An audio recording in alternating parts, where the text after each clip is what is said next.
श्री स्वामी समर्थ. नमस्कार, मी नंदिनी. माझ्या यूट्यूब चॅनलवर तुमचं खूप मनापासून स्वागत करत आहे. तुमच्या मनातील सर्व चांगल्या इच्छा स्वामी महाराज पूर्ण करो ही स्वामींच्या चरणी प्रार्थना करते आणि आजच्या नवीन व्हिडिओला सुरुवात करते. येत्या 10 जानेवारीला म्हणजेच शुक्रवारी आलेली आहे पुत्रदा एकादशी. तर या वर्षाची ही पहिली एकादशी असणार आहे. शुक्रवार पौष शुक्ल पक्षातील एकादशी ही पुत्रदा एकादशी म्हणून ओळखली जाते. मुलांच्या सुख आणि सौभाग्याच्या इच्छेने हे व्रत केले जाते. पुत्रदा एकादशीचे व्रत केल्याने जोडप्यांसाठी अत्यंत लाभदायक मानले जाते. या एकादशीच्या दिवशी भक्त उपवास करतात आणि भगवान विष्णू आणि देवी लक्ष्मीची पूजा करतात.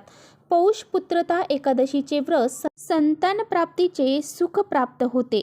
या एकादशीच्या दिवशी अनेक शुभयोग निर्माण होत आहेत. पुत्रदा एकादशी ही 9 जानेवारीला दुपारी 12:23 सुरू होणार आहे आणि 10 जानेवारीला सकाळी 10:20 ही समाप्त होणार आहे. त्यामुळे शास्त्रानुसार एकादशी तिथी जी आहे तर ती 10 जानेवारीला साजरी करण्यात येणार आहे. याचं व्रत देखील याच दिवशी करण्यात येणार आहे. यंदा पौष पुत्रदा एकादशीला रोहिणी नक्षत्राचा शुभयोग तयार होत आहे. तसेच बव आणि बालव करण असेल, दोघांचा संयोग होत आहे. ज्योतिषांच्या मते या काळामध्ये पूजा केल्याने आपल्याला दुप्पट फळ प्राप्त होते. पहा, पुत्रदा एकादशीचं व्रत हे वैवाहिक जोडप्यांनी करायला हवं. व्रत केल्याने संतान प्राप्ती होते. तसेच घरात सुख शांती राहते. भगवान विष्णू आणि माता लक्ष्मीचे आशीर्वाद प्राप्त होतात. पुत्रदा एकादशीच्या दिवशी शुक्रवार आलेला आहे, त्यामुळे या दिवशी शुक्र ग्रहाची पूजा देखील करावी. म्हणजेच शिवलिंगाचा अभिषेक करावा. शिवलिंगाला दूध पंचामृत हे अर्पण करावे. तसेच त्यांना चंदनाचा तिळा लावावा. बिल्वपत्र, हार, बेलपत्र हे अर्पण करावे. तसेच ओम नमः शिवाय ओम नमः शिवाय या मंत्राचा जप करत काहीतरी मिठाई तुम्हाला अर्पण करायची आहे. अशा पद्धतीने भगवान शिवशंकरांची पूजा या दिवशी करायची आहे. आपल्या हिंदू धर्मामध्ये पुत्रदा एकादशीला अतिशय महत्त्व दिलं जातं. हे व्रत केल्याने मुलांच्या जीवनामध्ये जे काही संकट अडचणी आहेत त्या दूर होतात आणि मुलांची खूप सारी प्रगती होते. तसेच एखाद्याला संतान प्राप्ती होत नसेल तर त्यांनी हे एकादशीचं व्रत जर केलं तर त्यांना संतान प्राप्ती होते. पहा, आपल्याला या दिवशी भगवान श्री हरी विष्णू माता लक्ष्मी यांची विधिवत पूजा करायची आहे. तर अशा पद्धतीने पूजेसोबतच आपल्याला काही प्रभावी उपाय देखील करायचे आहे. तर हळदीचा अतिशय प्रभावशाली उपाय आजच्या व्हिडिओमध्ये मी तुम्हाला सांगणार आहे. हा उपाय केल्यामुळे तुमच्या कितीही कठीणातील कठीण इच्छा असू द्या त्या ताबडतोब पूर्ण होतील आणि लक्ष्मीच्या कृपेने वर्षभर घरामध्ये भरभराट राहील. असा हा अत्यंत प्रभावशाली उपाय कसा करायचा आहे याबद्दलची संपूर्ण माहिती आजच्या व्हिडिओमध्ये आपण जाणून घेणार आहोत. त्यामुळे तुम्ही पुढे व्हिडिओ स्किप न करता शेवटपर्यंत नक्की बघा, जेणेकरून तुमच्यापर्यंत योग्य ती माहिती पोहोचेल. आपल्या चॅनलवर जर नवीन असाल तर चॅनलला सबस्क्राईब करा आणि असेच नवनवीन माहितीपूर्ण व्हिडिओ पाहण्यासाठी बेल आयकॉनलाही प्रेस करा. म्हणजे मी जेव्हा कधी नवीन व्हिडिओ अपलोड करेन त्याचं नोटिफिकेशन सर्वात अगोदर तुम्हाला भेटेल आणि तुम्ही एकही व्हिडिओ मिस करणार नाही.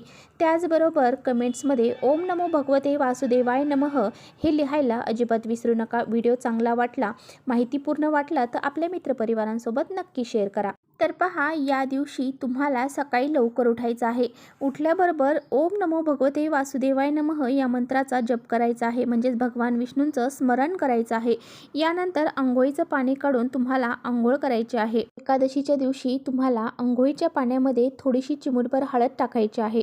त्याचबरोबर थोडंसं गंगाजल तुम्हाला टाकायचं आहे आणि जे तीळ असतात पहा, काळे तीळ तुम्ही टाकले तरी चालतील.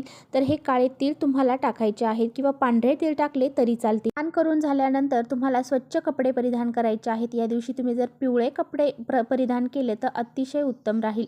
या दिवशी पिवळ्या कलरची वस्त्र परिधान करावी. त्यानंतर भगवान विष्णू आणि माता लक्ष्मी यांची विधिवत तुम्हाला पूजा करायची आहे. म्हणजेच तुम्हाला पंचोपचार पूजा करून घ्यायची आहे. त्यांना पंचामृताने अभिषेक घालायचा आहे आणि त्यांची विधिवत पूजाही करायची आहे. तुळशीपत्र ही भगवान विष्णूंना अतिशय प्रिय आहे. त्यामुळे या दिवशी जोपर्यंत तुम्ही तुळशीपत्र भगवान विष्णूंना अर्पण करत नाही तोपर्यंत त्यांची पूजा ही पूर्ण होत नाही. तर पहा, तुळशीची पानं ही तुम्हाला एकादशीच्या दिवशी तोडायची नाही. अगोदरच्या दिवशीच तुम्हाला ही तुळशीपत्र तोडून ठेवायची आहेत. उपाय तुम्हाला सकाळीच करायचा करायचा आहे. अगदी 11-12 वाजायच्या अगोदरच तुम्हाला हा उपाय करायचा आहे. हा उपाय आपण का करायचा आहे, तर आपल्यावरती माता लक्ष्मीची भरभरून कृपा राहावी, आपल्या घरामध्ये सुख शांती समृद्धी नांदावी, आपल्या मुलांची प्रगती व्हावी, आपल्या घरामध्ये सुख शांती यावी, त्याचबरोबर आपल्या घरामध्ये वर्षभर कोणत्याही गोष्टीची म्हणजे कोणत्याही धन संपत्ती पैसे ऐश्वर्य याची कमतरता पडू नये यासाठी आपल्याला हा उपाय करायचा आहे. आपल्या घरामध्ये पैशांच्या अडचणी असतील तर त्या दूर व्हाव्यात, आर्थिक समस्या जाणवत असतील तर त्या दूर व्हाव्यात यासाठी हा उपाय तुम्हाला करायचा आहे. लक्ष्मी प्राप्तीसाठी सुद्धा तुम्ही हा उपाय करू शकता. अगदी तुमच्या कठीणातील कठीण इच्छा पूर्ण होण्यासाठी तुम्ही हा उपाय करू शकता. उपाय तुम्हाला काय करायचा आहे, तर तुम्हाला एक तांब्याचा कलश भरून घ्यायचा आहे. त्यामध्ये थोडीशी साखर टाकायची आहे, थोडीशी चिमूटभर हळद त्यामध्ये घालायची आहे. त्याचबरोबर एक कलाव्याचा लाल पिवळा धागा असतो तर तो तुम्हाला घ्यायचा आहे आणि ह्या सर्व गोष्टी घेऊन तुम्हाला पिंपळाच्या झाडाखाली जायचं आहे.